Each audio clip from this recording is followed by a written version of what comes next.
While most buyers cling to big badges and new tech, five forgotten supercars now hide performance that rewrites every rule. $25,000 Corvettes that outlast rivals, $70,000 GTR models that still outrun Ferraris. Exotics so undervalued they terrify dealers. Why are these proven engineering gold mines ignored, and what crucial myths still price them like used sedans? The answer upends everything enthusiasts think they know about cheap speed. Corvette owners have known for years what the market is only starting to realize. You can walk into the used market today and find a clean C5 in the mid-$20,000 range or a Z06 in the high $30,000 range and get real supercar speed without gambling on fragile tech or sky-high repair bills. The LS Series V8 under the hood is not just about big numbers. It is about real ability measured in hundreds of thousands of miles. There are documented cases of C5s and C6s crossing 200,000 miles on the original engine with basic maintenance and a careful owner. The magic here is simplicity. No turbos, no exotic materials, no overcomplicated electronics. Just raw, naturally aspirated power, rear-wheel drive, and a chassis that can take a beating. But that same reputation for ruggedness means a lot of these cars have lived hard lives with track days, amateur modifications, and the occasional shortcut in maintenance. Spotting a true bargain comes down to the details.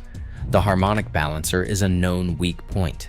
If you see the crank pulley wobbling at idle, walk away or budget for a fix. Check the frame rails and subframe for cracks or amateur welds, especially on cars with roll cages or sticky tires. A proper pre-purchase inspection, PPI, is essential. Get the car up on a lift, look for signs of abuse, and demand full service records. Ask any seasoned LS builder and you will hear the same advice. A well-kept C5 or C6 can outlast cars that cost 3 times as much. The real threat is not the engine, it is what the last owner did with it. If you find one that has been loved, you are looking at a blue-collar supercar that can run with the best, mile after mile. Early R35 Nissan GTR models, especially from 2009 to 2011, now sit in the $70,000 to $80,000 range, putting true hypercar pace within reach for buyers who want the latest technology wrapped in a stealthy package. On paper, the numbers are hard to argue with. A 0 to 100 kilometers per hour sprint in around 3 seconds, all-wheel drive, and a VR38 DETT twin-turbo V6 that can handle massive power even before tuning. This is a car that rewrote the rulebook on what a Japanese supercar could do, earning its Godzilla nickname for good reason. But the GTR's tech-forward approach comes with its own set of trade-offs. The GR6 dual-clutch transmission is both a marvel and a potential money pit if neglected. Early software versions pushed the hardware to the edge, especially with aggressive launch control. Nissan issued several technical bulletins and software updates from 2009 to 2011 to address premature clutch wear and gearbox failures. A missed service interval or a skipped fluid change can turn a bargain into a $5,000 to $10,000 rebuild. Tires and brakes are another reality check. All that grip and stopping power mean consumables disappear quickly, with a full set of tires and pads often running $3,000 or more. The real key is documentation. A full service history, especially for transmission and differential fluids, is non-negotiable. Pre-purchase inspections should include a detailed scan for stored transmission errors and a look at fluid condition. As one GTR specialist puts it, the VR38 will take a beating, but if you skip a trans service or ignore launch control warnings, you are playing with fire. For buyers who do their homework, a well-documented early R35 delivers modern supercar performance with a reliability edge over many European rivals. But this is not a car to buy on impulse. Every dollar saved up front can disappear overnight if you ignore the maintenance these cars demand. First-generation Audi R858 cars have quietly become one of the most approachable exotics on the used market. Entry price for a clean coupe now starts around $55,000 to $60,000, less than half their original sticker. The sensible side of the R8 is right under the skin. A huge amount of core components come straight from Volkswagen and Audi parts shelves, including electronics, brakes, and even some suspension pieces. That means replacement costs and service intervals are more in line with a well-optioned S4 than a hand-built Italian exotic. The 4.2-liter V8 is shared with performance Audis, and the mid-engine layout gives the car true supercar balance. Manuals are rare and command a premium, but for many enthusiasts, the gated 6-speed is worth chasing for its direct feel and long-term durability. The early R-Tronic automated manual can be jerky and expensive to repair, with clutch jobs running $4,000 to $8,000 if neglected. Annual running costs for a responsibly maintained ER858 typically land between $2,000 and $4,000, far less than most rivals. There are a few real risks.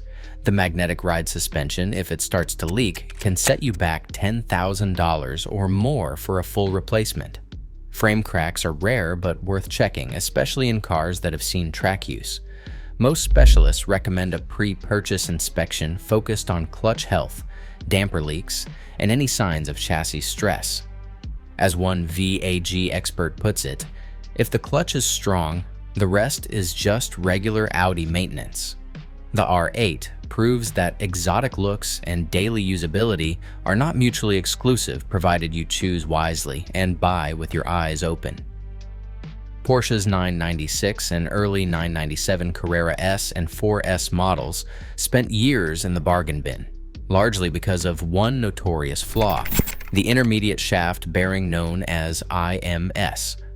Failure of a $20 part can grenade a $20,000 engine, and for a while that single risk torpedoed resale values and spooked a generation of buyers. But the story does not end there. Today, the IMS problem is a known quantity, with a clear solution. A proper retrofit, usually from $2,000 to $5,000 using a ceramic bearing kit from a reputable shop, transforms the risk profile of these cars overnight. Once the intermediate shaft is handled, upkeep settles into the $2,000 to $3,000 per year range, right in line with other luxury sports cars, not exotics. The result? Clean, documented examples now trade hands for $30,000 to $50,000, a fraction of what you would pay for anything else with this level of precision and pedigree. With IMS sorted, the 996 and 997 become what they always should have been: the purest, most affordable way to experience a 911's legendary balance and cornering grip without the ticking time bomb.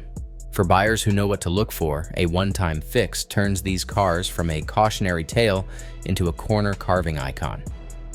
First-generation Acura NSX prices have climbed, but early cars still start around $70,000, making them one of the most attainable mid-engine exotics with real pedigree.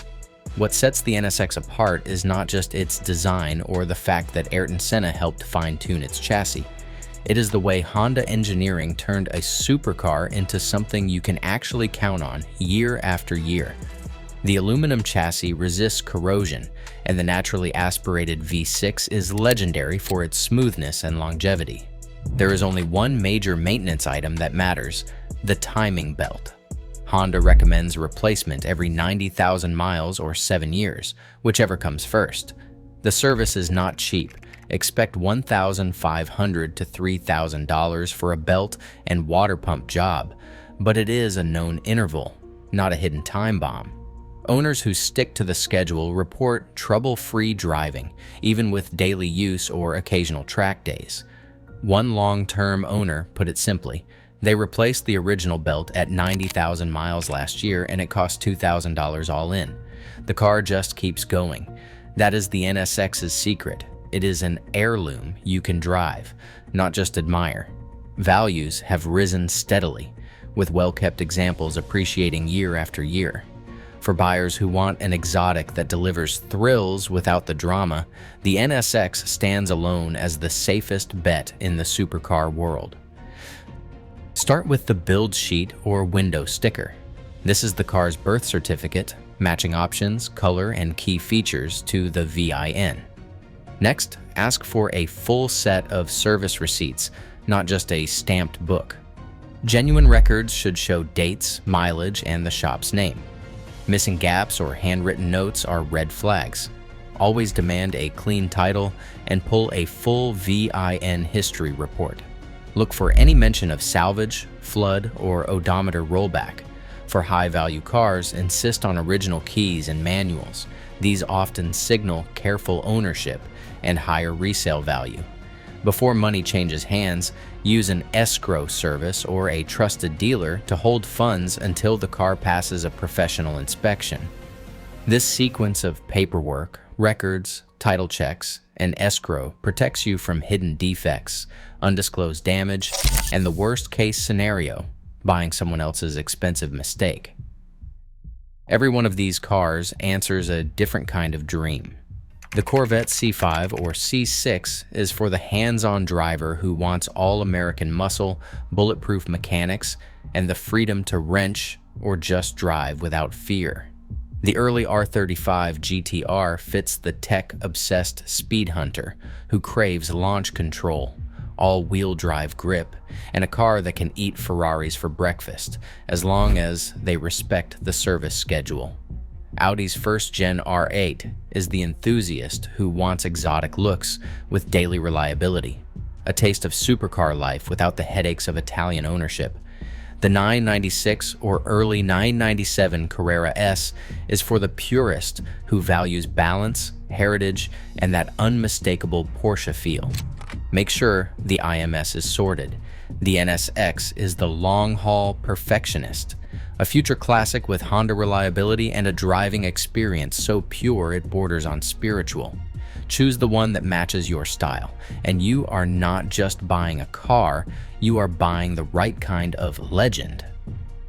Right now, the used market quietly rewards those who value engineering over hype. As collector prices rise and new cars become less accessible, these overlooked supercars offer rare freedom and real performance, attainable for the few who act before the crowd catches on. What's stopping you?